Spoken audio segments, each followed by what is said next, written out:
us ever set hearts racing on our shores, there was a homegrown sound that was just as exciting to the ears of Britain's youth.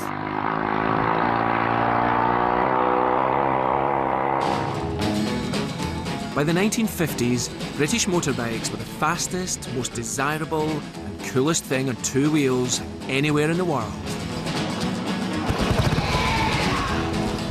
For Britain's bikers, a passion for speed has always been part of the thrill. I think the second day that after motorbikes were invented, two people met and had a race. Whether on the track, some of the guys would hold the throttles open by various means, like elastic bands and things, and just hang on. or doing 100 miles an hour with the ton-up boys on the A406. You can bet he's the boy who's going to go flashing past with the throttle wide open. And you can bet he's the boy in 6 months who's going to be in a coffin. British riders helped create the legend of the motorcycling rebel. The drug that they were addicted to was adrenaline. It weren't just about having fights and like being yobs. I mean, we was, and we did. But this was no brief post-war love affair with speed and style. Its roots go far deeper into Britain's past. The prime exponent was, of course, Lawrence of Arabia. For over 40 years, British motorbikes ruled the road. At 70 mile an hour on a British motorbike, you felt like you was doing 170 mile an hour.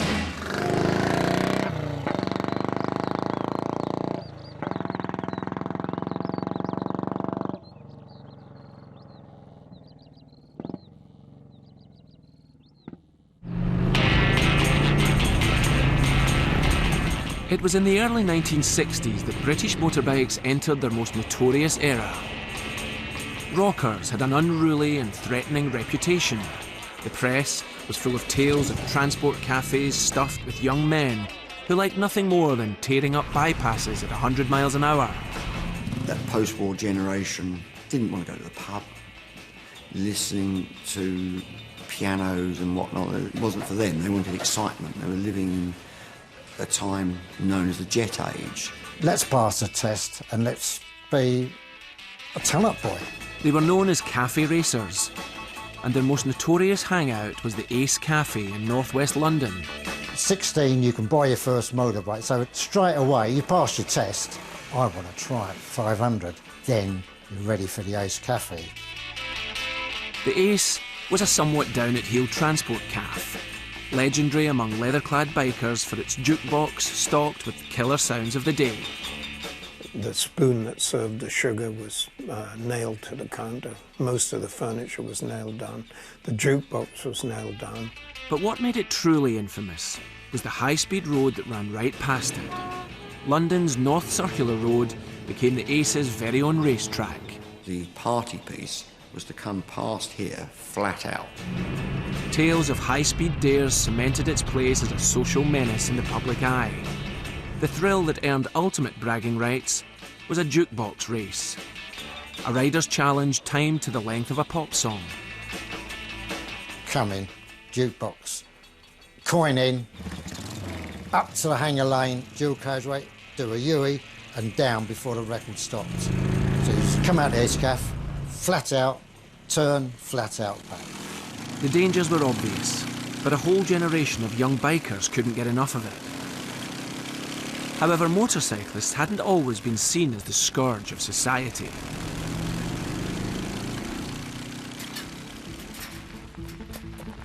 Back in the early 1920s, Britain's roads were more suited to the horse and cart than the motorcycle. But bikes were being eagerly adopted as a means of everyday transport. That's what makes us very different from America, that in Britain, the first kind of motorised transport that takes off is the motorcycle. They're used in the 1920s in various ways, not just for fun and not just for commuting, but also businesses. They're used as sort of delivery vehicles, beginning to replace horse and cart. The roads would have been a difficult place. They would have been empty of traffic, but they would have still had their own hazards. Horses were everywhere, which can sometimes be unpredictable, especially if they're suddenly startled by a loudish motorbike coming upon them. And of course there's all the horse muck and everything else that has to be dealt with. traffic coming towards you was not necessarily friendly, so that horse riders could wave in a friendly way, or they might even try and have a go at you with a whip.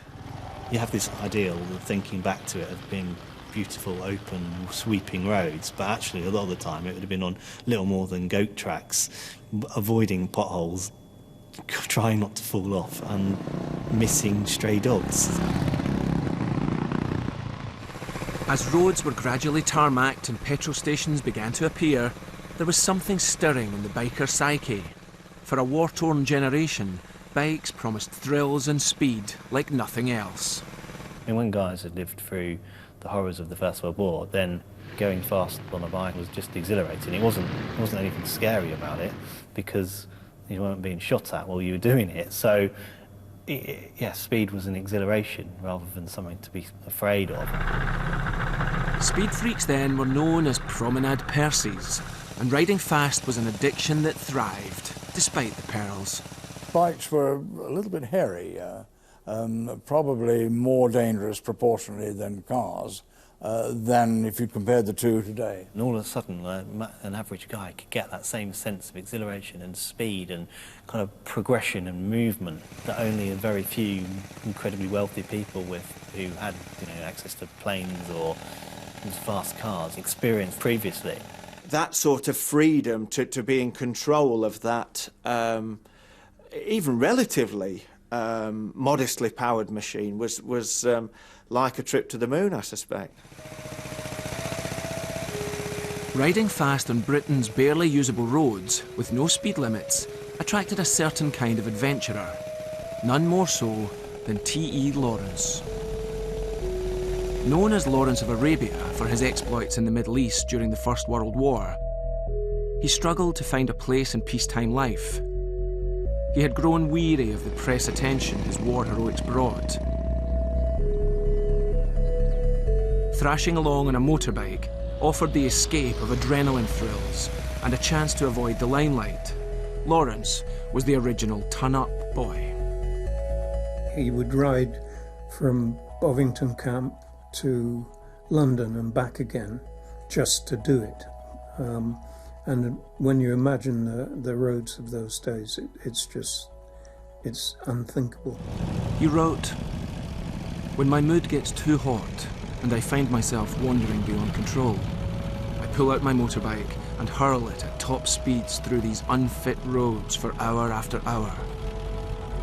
My nerves are jaded and gone, near dead, so that nothing less than hours of voluntary danger will prick them into life." Finally, he turned up one Sunday, coming right across Dartmoor from Plymouth to North Devon, where I lived, on his 10-horsepower, 100-mile-an-hour Brough Superior nickel-plated motor bicycle. In the 1920s, there was only one make of bike that offered the performance and glamour Lawrence was looking for. His machines of choice were made by Brough Superior, the first superbikes. George Brough named his business Brough Superior after he split from his father's company, which was called, plain old, Brough. He wanted to make the very best in fast bikes, and only something superior would do. George was seeking motorbike perfection for those that could afford his high asking price. George Brough started in 1919 and finished in 1939 and made about 3,000 bikes, no two the same, in that 20-year period, and they are today the holy grail, if you like. Brough was an innovator with a keen eye for detail and a sense of style that marked his creations as the most modern around. Motorcycles that were made around that time would really not come on an awful lot from a bicycle frame. Brough were one of the first manufacturers to go with really styling that we would recognise today in terms of curves. From day one, his petrol tanks encompassed the top tube on the frame, whereas everybody else still had these flat tanks, these slab tanks. So in one, George Brough got the styling right, and it took the rest of the manufacturers 8, 9, 10 years to catch up. At his Nottingham factory, Brough's machines were made to fit his wealthy clientele's exact requirements. He would, like a good tailor, would measure you for the bike and the handlebars. If you were short, Lawrence of Arabia was short, He put in a small back wheel, and he would sit you on the saddle and measure where your hands and make the bars. The speed and style of an SS80 or an SS100 was for the elite few. They cost more than the average man's yearly wage. For a man like T.E. Lawrence, Brough Superior's promise of unparalleled performance and exotic exclusivity was the perfect match. On a motorbike, you can put the world to rights. And I think that was very much part of Lawrence's joy of his riding. Lawrence himself was a risk taker, somebody who had lived a very full, exciting and interesting life. And so at that point, you know, what other mode of transport could he have had than a Brough Superior? You know, that was the natural fit. The 1000cc Brough from about 1925 onwards was capable of, in standard form, producing about 50 horsepower then. So that was 100 miles an hour. A 100 miles per hour motorbike would have been completely outside of everyday experience. Only a select few would have any notion of travelling the roads at that speed. Brough's high-performance superbikes were ideal for Lawrence. He rode 7, crashed several, and kept coming back for more, buying the latest model SS80 or SS100. He named each one George and referred to them in his writings as Boanerges, a biblical reference meaning sons of thunder. He wrote, "The burble of my exhaust unwound like a long cord behind me. Soon my speed snapped it, and I heard only the cry of the wind. The cry rose with my speed to a shriek, while the air's coldness streamed like 2 jets of iced water into my dissolving eyes. I screwed them to slits and focused my sights 200 yards ahead of me on the empty mosaic of the tar's gravelled undulations.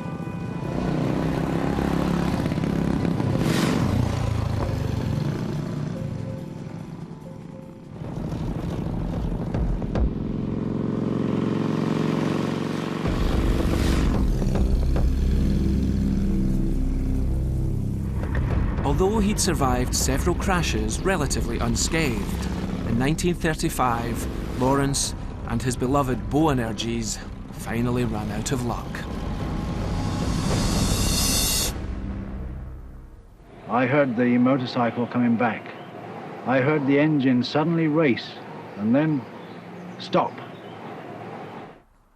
Came over the brow of a hill, and there were 2 boys on bicycles.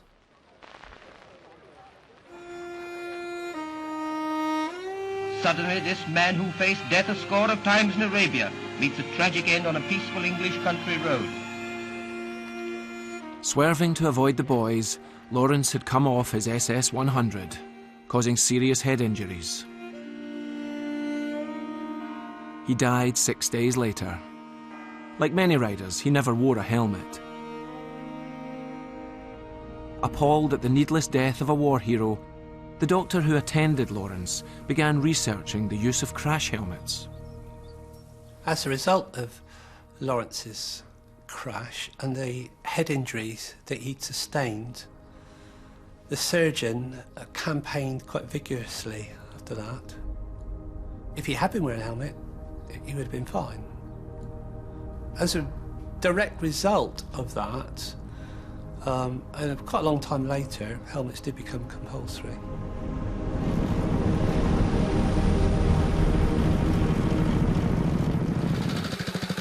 The years in which Lawrence had indulged his passion were golden ones for British motorcycles. The interwar period saw an explosion in ownership, and designs were becoming increasingly advanced. Sport too was booming. Britain being Britain, every aspect of riding a motorcycle had been turned into a game. There was a competition event for everything.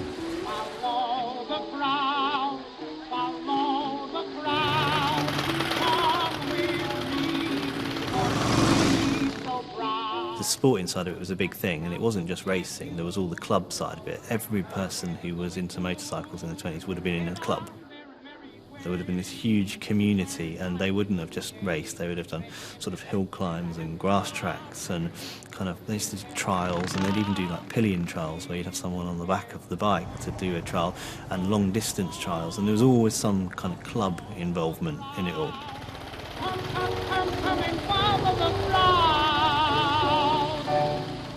Despite their popularity, bikes were seen as challenging and somehow apart from other pursuits. Even on the racing scene, motorbikes started to be perceived in a different way to their four-wheeled rivals. You still get people just riding around in their normal clothes, although in the racing scene you do start to see stuff developing. The car drivers would always wear white suits, nice clean white helmets and goggles. They were sort of pristinely turned out, so you've got a black leather-clad motorcyclist covered in dirt who, whizzes around lap after lap after lap getting dirty. I don't know, there is this real sort of separation. The feeling that bikes were a bit different was apparent at the prestigious Brooklyn circuit. It was one of the only custom-built racetracks in the world and had been an important part of the bike scene from the beginning. Yet even here, bikers were becoming outsiders. Brooklyn's the most prominent British race circuit that closes in 1939. At that time, there was a real hierarchy of the establishment in the racing community. The motorcycle racers weren't allowed into the clubhouse at Brooklands, whereas the car racers were. They were looked down upon even in that scene as well. But there was one place where the riders were already king: the Isle of Man Tourist Trophy, or TT races.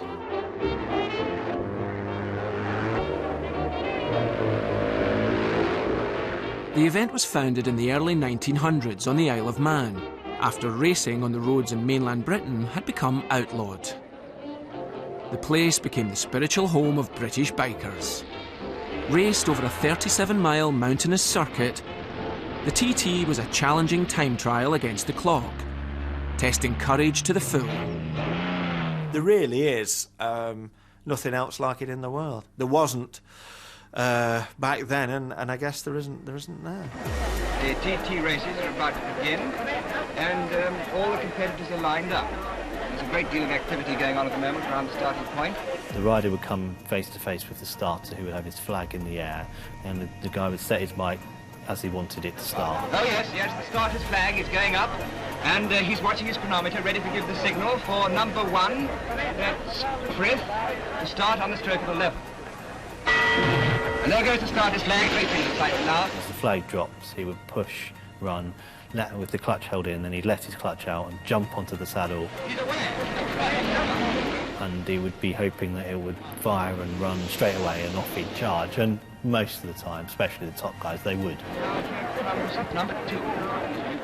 They would have got it worked out to such a degree that they'd know how many steps to take before jumping on the bike. It perhaps looks a bit rudimentary or a bit kind of basic, but there was actually an awful lot of science and a lot of thought would have gone into it. Nothing would have been left to chance. Unlike Brooklands, the TT track was on everyday roads, a far more familiar environment for the average rider, despite its pitfalls. It is a 37-mile track, which are public roads,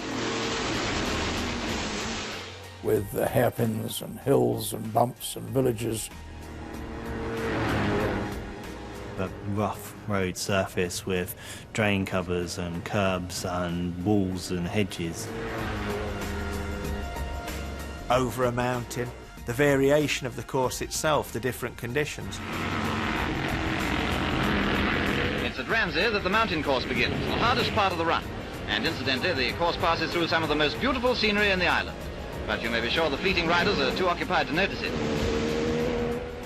They touch today 180, but in the 30s they would have been doing the ton, parlance for 100 miles an hour, and on the Sulby Strait, speeds there would have approached 110, 120. Jimmy Guthrie is leading all the way, setting a cracking pace at an average of nearly 80 miles an hour. Slowing up on the turns, can you imagine what his top speed must be? It was an extreme race that required equally extreme commitment. Some of the guys would hold the throttles open by various means, like of elastic bands and things, and just hang on. That was as simple as that. Really, they were running quite close to flat out an awful lot of the time. He's coming down now, round windy, very wide sweep. Here he comes, I can just spot him. And according to my timing, he's winning. How they managed to achieve the lap times that they did on the machines of that time, in the conditions, on those roads, incredible. Incredible, guys. The enormous strain on both driver and machine in this grueling 265 miles race can only be appreciated when we realise that they fly around the course for nearly 3.5 hours on end. Difficult corners and a 7-mile climb in each of the 7 laps makes it a thrilling sight for the spectators and a more thrilling struggle for the drivers. To handle the stresses and strains of such an arduous race, the TT racer of the 1930s needed to be a hardy breed. When you're riding a bike which has got no real suspension, saddles are not brilliantly comfortable, and it's a fairly ferocious thing. There was no kind of let up. It was really, really physical, hard work. These were fit guys who were doing it. If the riders were tough, the bikes had to be even tougher. For the bike companies, there was more than just pride at stake. This really can't be underestimated, its importance in terms of motorcycle development. The TT was an absolutely marvellous proving ground for manufacturers in an era when people were concerned about reliability. Naturally, we buy something today, it's not going to break. Very different time then. And so for a manufacturer to be confident enough to put their machine through 2, 3 laps, what better place to prove the reliability of their machine? As the technology raced ahead, one manufacturer excelled above all others: Norton. For them, winning the TT became an expectation, and wins meant sales. Often the phrase was, well, which Norton won the TT this year? Not which bike, but which Norton. They dominated. They had the best riders riding for them. The bikes were the toughest, probably the fastest. The winner, who by the way won the Junior TT earlier in the week, was Guthrie on a Norton with an average speed of 78.01 miles an hour. You could see the aces riding the bikes that you could buy, racing, and that was a hell of a thing at the time. The local sales room could give you a road version of the very machine that had just won the world's toughest race. Norton's international model was the closest thing to the TT dream the average rider could buy.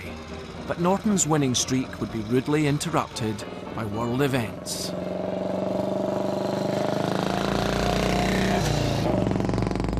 In 1938, Norton won the TT, but for 1939 they virtually withdrew from international racing because they'd started to build bikes for the army.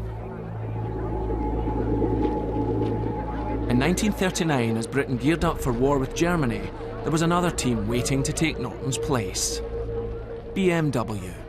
People know it as the Nazi TT, where the German entrants really basically turned up uniformed and jackbooted.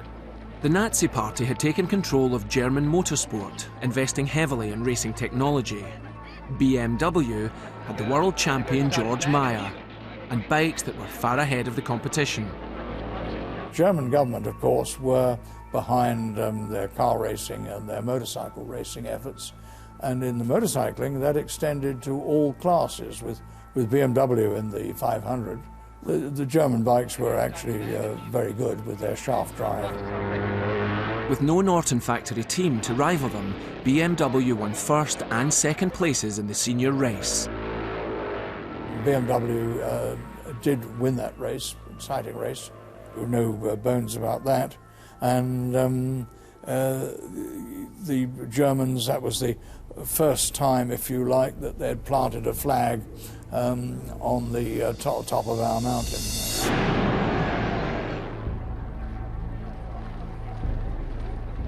BMW's second place rider was British man Jock West, shown on the right.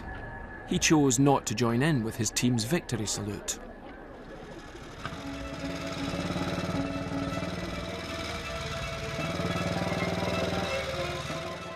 Just 3 months after the TT, Britain was at war with Germany, and the motorbike would be put to military use. Men to ride them also had to be commandeered.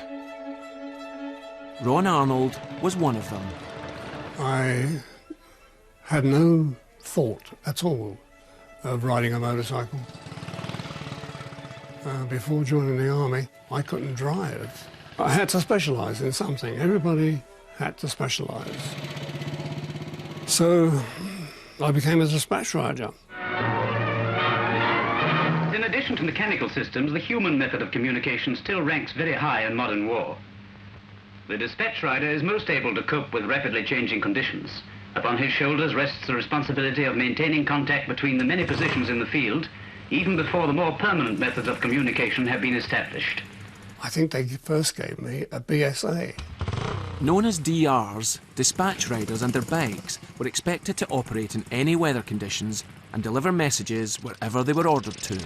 In due course, bit by bit, they provided me with the rest of it. Here, the wise DR does things methodically and takes care in his dressing. Double texture, rubber, coat, almost down to the ankles. Pair of goggles. They taught me how to ride a motorcycle and how to use a map that other people could understand what I was referred to on that map. Trained to adjust himself rapidly and thoroughly, there's little that a fully fledged DR doesn't know about finding his way, not only with maps, but by making use of his own powers of observation. You were also issued with a dispatch bag. You've got to be there by 6. Very good, sir. I'll be there. I never bother to look what's in it. It's handed to me. I put it round my neck. I go.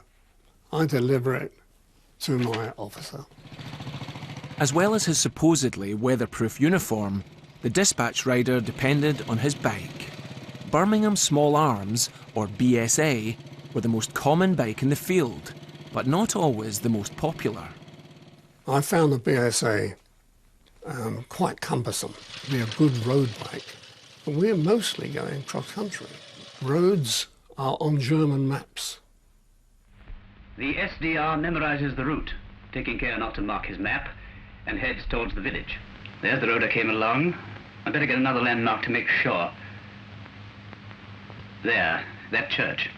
Right. Better than asking the way. Questions near the fighting line are dangerous. This DR used his brains instead. If the BSA left something to be desired, Ron much preferred his replacement. But fortunately, I was handed a Norton motorcycle. It was lightweight to throw it about, to be able to move with it as well. Norton was a very nice machine. For you, sir. Special dispatch. Thank you. 6 o'clock. I see you left London at 6 o'clock. Yes, sir. That's jolly good time. Thank you, sir. After cutting his teeth in England, Ron Arnold was posted to Normandy. We arrive on the beach. Move! Get off the beach! Move, move, move! Move off the beach! So we leave the beach, eventually, and we end up in a meadow. In that meadow, my bike, in its tarpaulin, it's pulled off, and I am now alive.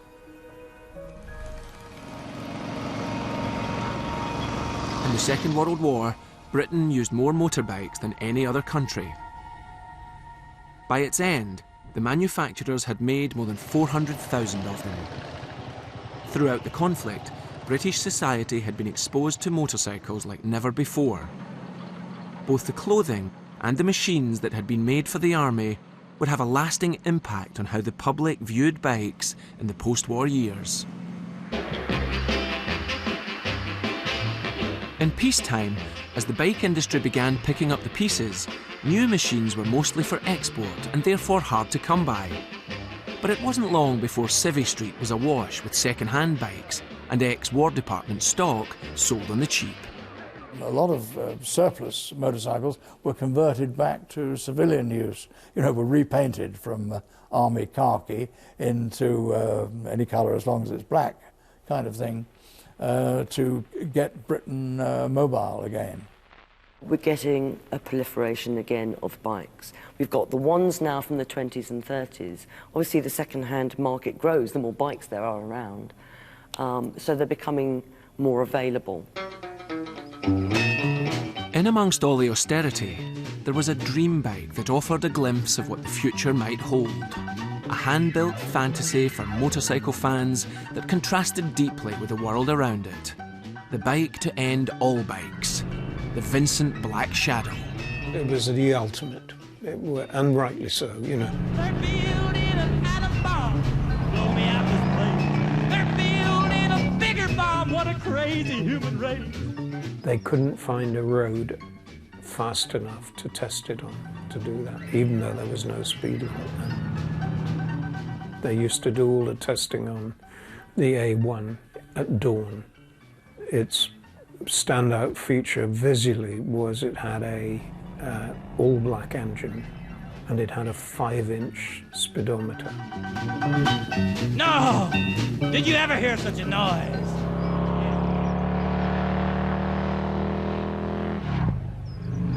For buyers with lots of cash, there's the Vincent HRD. Most expensive bike on view, costing near £600. Its cooler than cool looks made it a pin-up for British enthusiasts. But its real claim to fame was speed.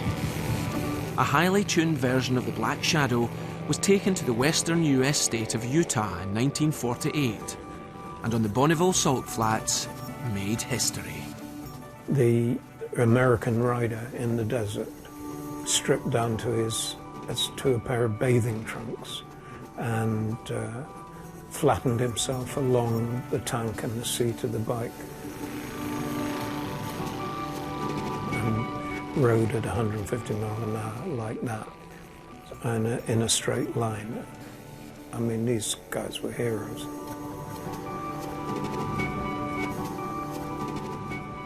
It was an unbelievable speed for those days.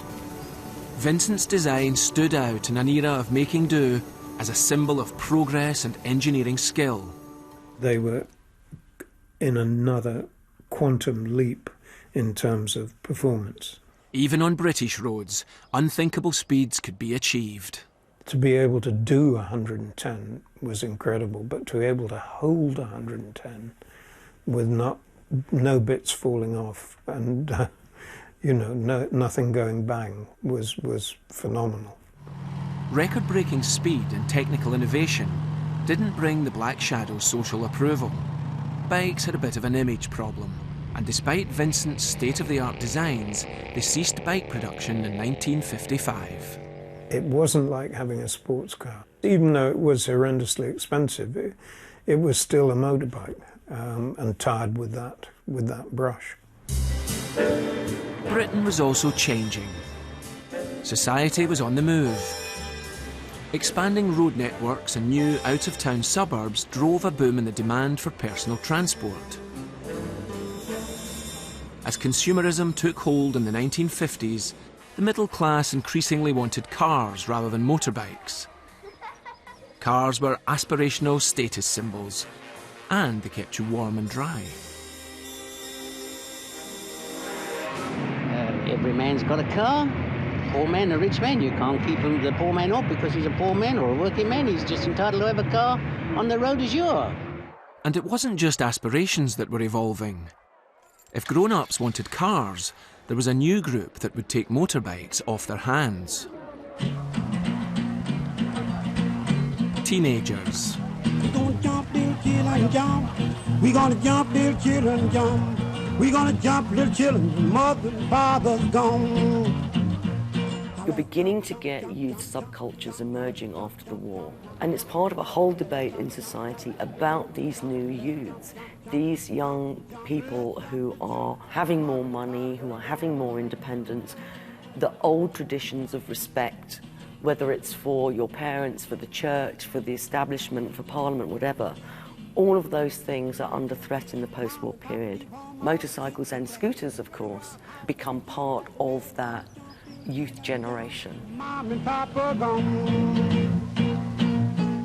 The generation gap becomes a social concern. The anxiety around teenagers and motorbikes was quick to set in. Marlon Brando's 1953 film, The Wild One, ignited a full-blown moral panic with its portrayal of delinquent bad boys on motorcycles. Brando's sneering, disdainful performance captured a threatening sense of rebellion that was emphasised by the film's use of costumes. The gang's black leather jackets in stark contrast to the ordinary townsfolk. The director made Brando's Johnny menacingly disengaged from authority figures, and the artistic mix worked so well that British censors banned the film. Where's that bunch from? I don't know, everywhere. I don't even think they know where they're going. Termites, nutty. 10 guys like that give people the idea everybody drives a motorcycle is crazy. The British Board of Film Censors described it as a spectacle of unbridled hooliganism. When that hooligan happened to be riding a Triumph, it was no wonder British youths took his image to their hearts.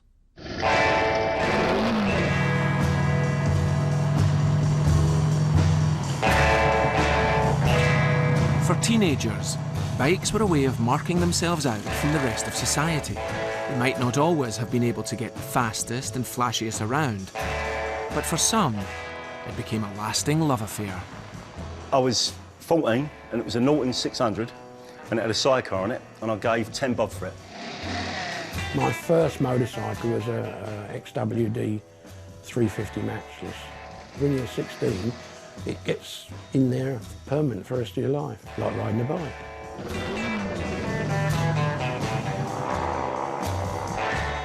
Teens created a motorbike scene all of their own, and transport cafes were the centre of this new world.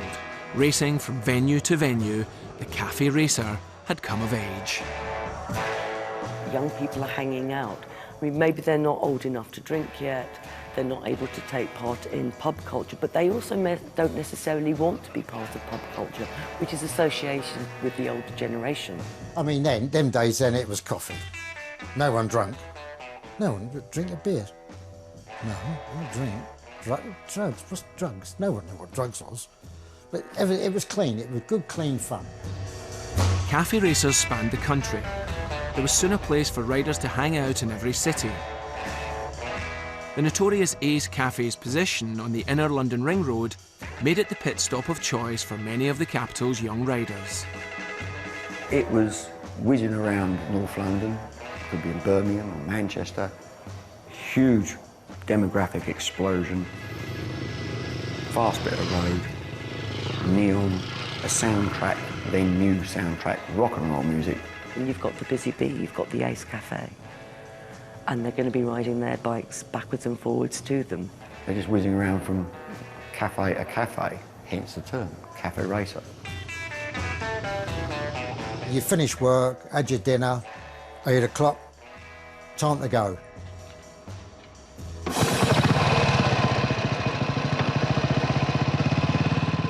What you have is, in the late 50s and early 60s, you have the first generation of post-war young men that haven't been conscripted. They are living in a world where their working conditions, pay, holidays are improving all the time because of government legislation. You also have greater availability of credit, so they're buying motorcycles on credit, they can buy clothing on credit. Bikes had long ceased to be just forms of practical transport or playthings of the elite. Now they were objects of youthful desire, and they went to the heart of the identity of those who rode them.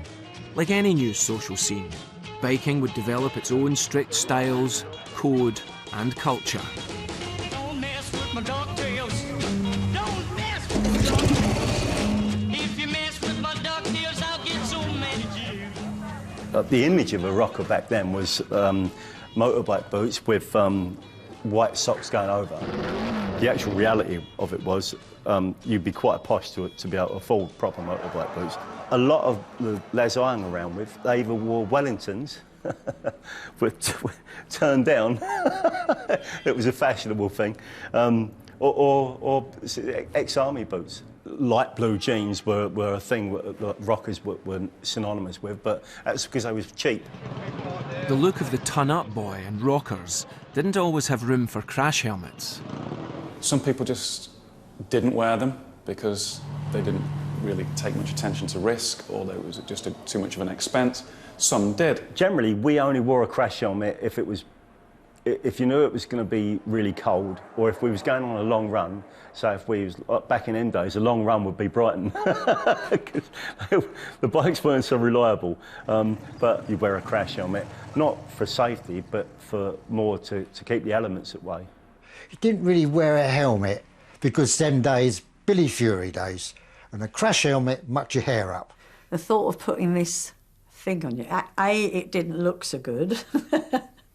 B, it flattened your bouffant, your hair. When you arrived at the Ace Caff, you had the big quiff, forward with the bill cream, it looked right. When you had a helmet on, it was hassle, it just mucked your hair up. Because it wasn't law at the time, I think the reason you didn't have to wear a helmet, so you never knew the difference. And I used to just love going along with the wind roaring through my hair. And you do see some fantastic caps being worn, a white-topped, dark-peaked helmet with a chain across the front, and it's a very stylised look. One particular item of clothing, though, was not only set to define the bikers as rebels, but destined to become a universal and lasting fashion icon.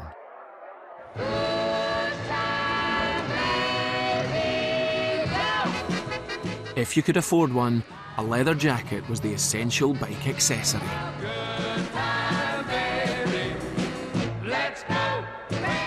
You start to see the American influence come in with the black leather jacket, which has its roots in a few different areas, but primarily almost a direct appropriation of military uniforms. Almost all of us wore leather jackets. I mean, my first leather jacket I got when I was 14. Most of my mates couldn't afford new leather jackets, so we had like hand-me-downs from the ton-up boys.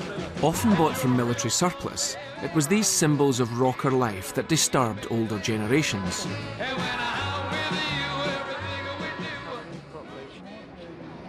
You can do a direct image comparison between the black leather jacket and the German tank crews. The silhouette and the design, the lapels, is almost identical. The patches and customised designs on the jackets carried other connotations for those who had witnessed the Second World War. You're 16, 17, you suddenly get a motorcycle, you put on a leather jacket, so you have patches on the arms, you have patches and badges on the front of the jacket. You also have insignia being painted on the back as well. Your parents, who may have seen lots of images or actually been to war themselves and you know, been close up with the enemy, are going to draw some comparisons to all of this. Their uniform is black leather. Their hair, a sergeant major's nightmare. And the two words on everyone's lips, the ton, 100 miles an hour.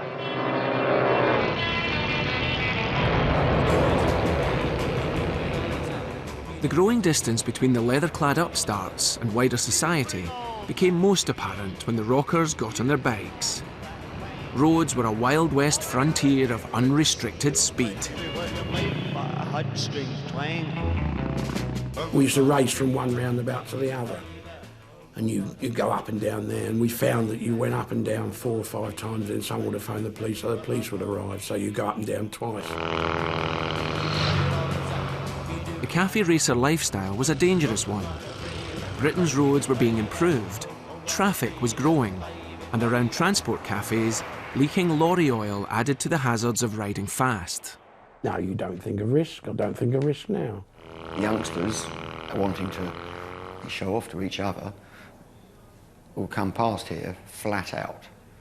And flat out on an old brick bike is somewhere perhaps 80 mile an hour, and certain machines perhaps just over 100 mile an hour. Leading the way was the ton-up boy, committed to going as fast as possible regardless of the consequences. You come into these cafes and you meet them. You meet the ton-up boy. You meet the rogue, like, you know. He won't bother about what you think of his driving. That's all he's bothered about, is getting past you, anywhere, at any place, at any time. You can bet he's the boy who's going to go flashing past with the throttle wide open. And you can bet he's the boy in 6 months who's going to be in a coffin.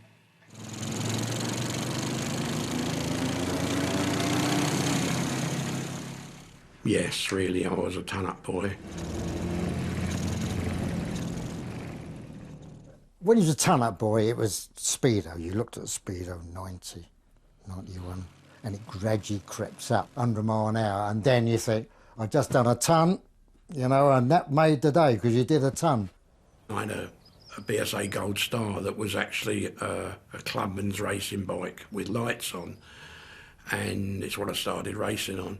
But I had a younger sister who would be 5 or 6 years old, and I used to go and pick her up from school. You've got the rev counter and the speedo on the BSA like that, and she's watching it, and she goes rushing into her mum, saying, "Mummy, Mummy, we did 100 miles an hour." My mother went mad. There was another strand to rocker life. Some of their hangouts were notorious for being as rough as their leather jackets. The Chelsea Bridge Boys were an infamous band of rockers who gathered next to a tea kiosk. It was notorious in the 50s and 60s as a place of ill repute. You didn't go up there, and if you did, you was bad. You was deemed to be a bad boy, or people wouldn't even walk over it. And if you had a scooter boys wouldn't ride over there, because if they did, the scooters got thrown over Chelsea Bridge. It was hardly Hell's Angels stuff, but always central to the action at the bridge were the motorbikes they doted on. It was these that delivered the real thrills, spills and adrenaline. It weren't just about having fights and like being yobs. I mean, we was, and we did, but it was more, for us, it was more like the thrill of getting on a motorbike and riding it and opening the throttle and going as fast as you can and going into a bend and getting it just right and coming out the other side, and you think, wow, it was just a buzz. That was a common denominator. We all felt that. Although they rode whatever they could afford, second-hand or perhaps new on HP, cafe racers favoured a certain type of bike. They were influenced by the styling and look of TT racers who, like them, raced on roads. But racing bikes traditionally used single-cylinder engines. For rockers, it was twin-cylinder engines that offered them what they wanted: quicker acceleration and performance geared for the streets. Twins were generally associated with rockers. Ton-up boys and rockers, generally. Because you could tune them and go much faster. Triumph had set the standard. Their chief designer, Edward Turner, developed the Triumph Twin before the war. And through the 1950s, they released bikes with sporty, American-tinged styling. Their finest hour was with the T120 Bonneville, launched in 1959. Named after a Triumph speed record set at Bonneville Salt Flats in Utah, it was the bike to be seen with, featuring dual carburetors and era-defining cool. The ton-up boys loved it. In the same year, motorcycle sales hit the roof.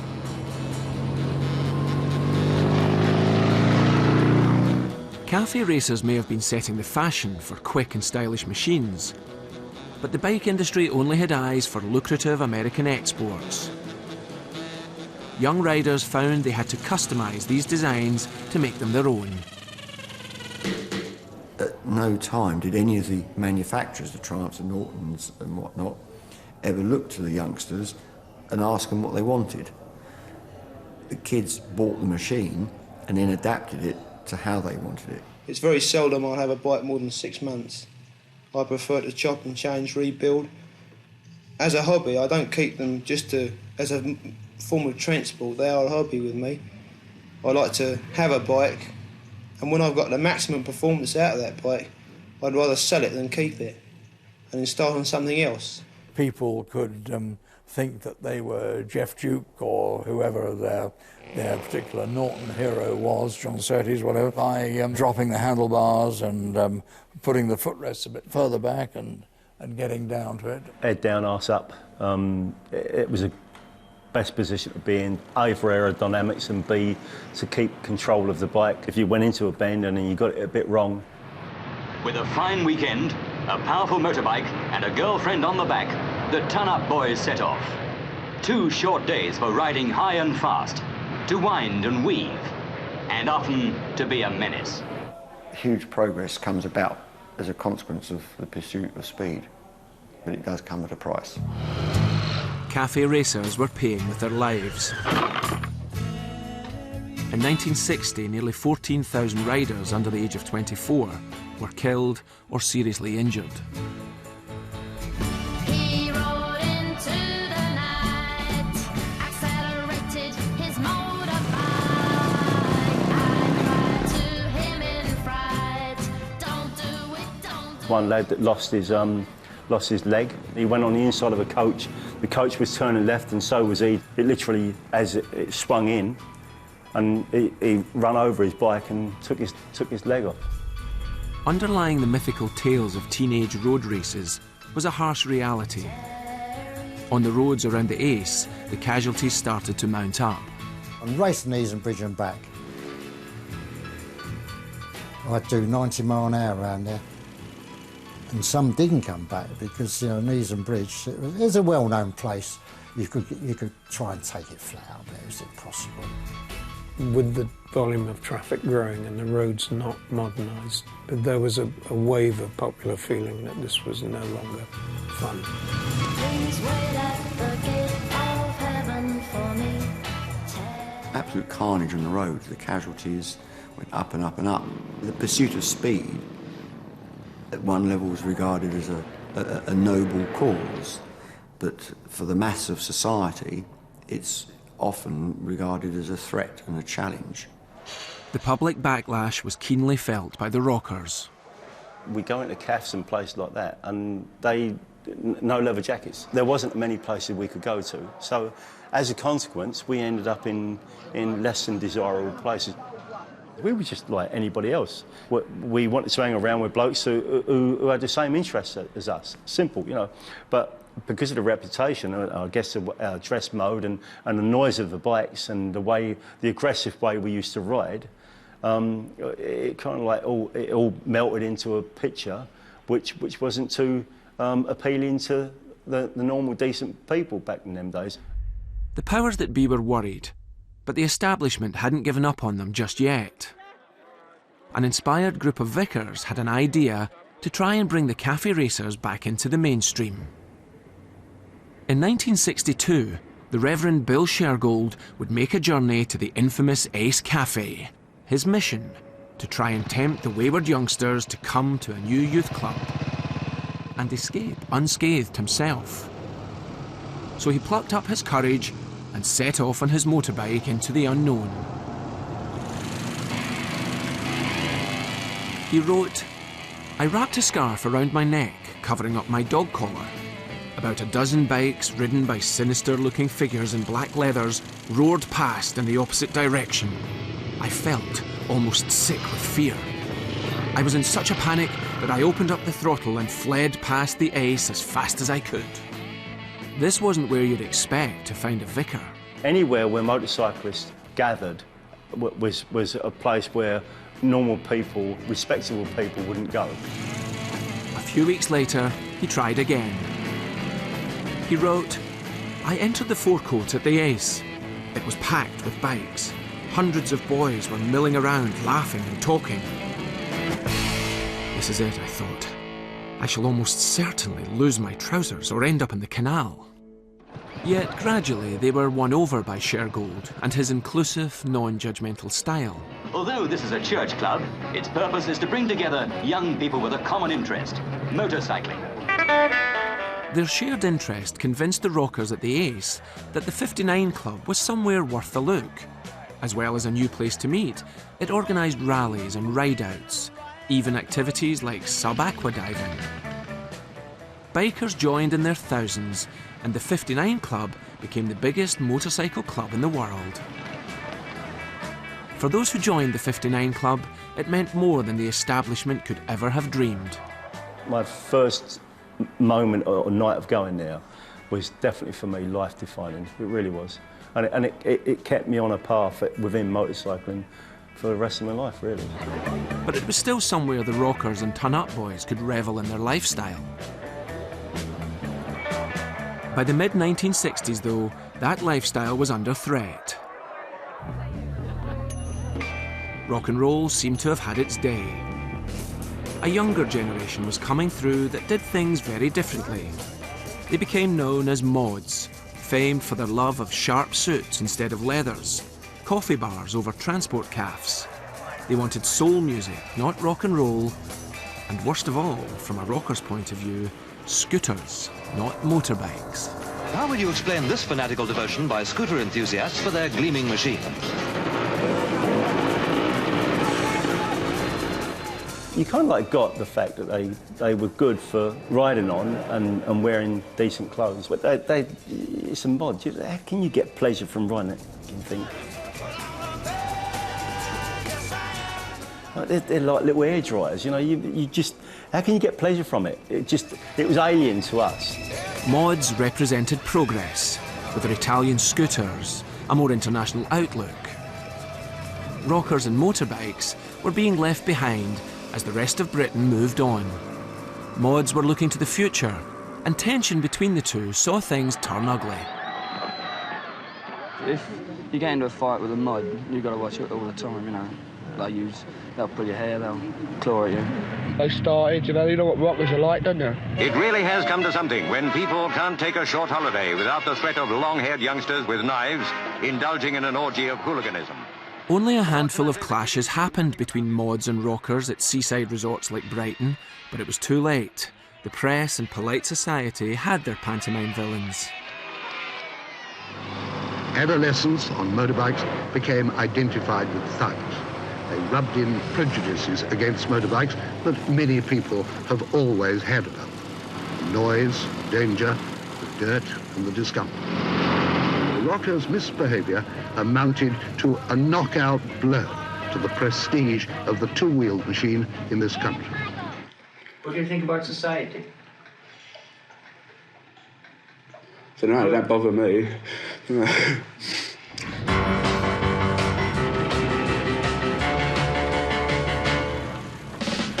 As the media fretted about delinquent youth, the mystique was fading fast from British motorcycles.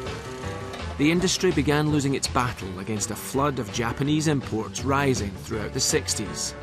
These were humdrum practical machines designed for commuters. Bikes guaranteed to get you to work rather than get you excited. British bikes had this thing called character, which is a euphemism for being not very reliable. Yet what couldn't be taken away was the spirit of fun, coolness and rebellion that British bikes had represented to the world for so long. It's no accident that whilst rockers struggled to find a place in 60s society, their style and attitude became legend. The motorbikes they blasted through the streets on are still lusted after.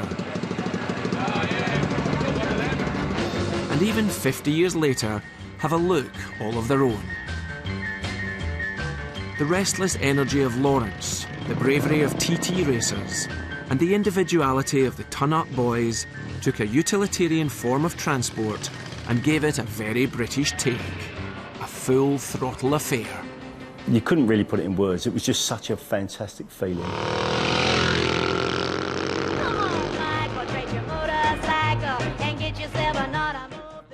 And there's more Timeshift here on BBC4 next Monday at 9 with When Coal Was King. Next tonight, though, we're staying on the bike for a race out on the open road and how the North West was won. We can't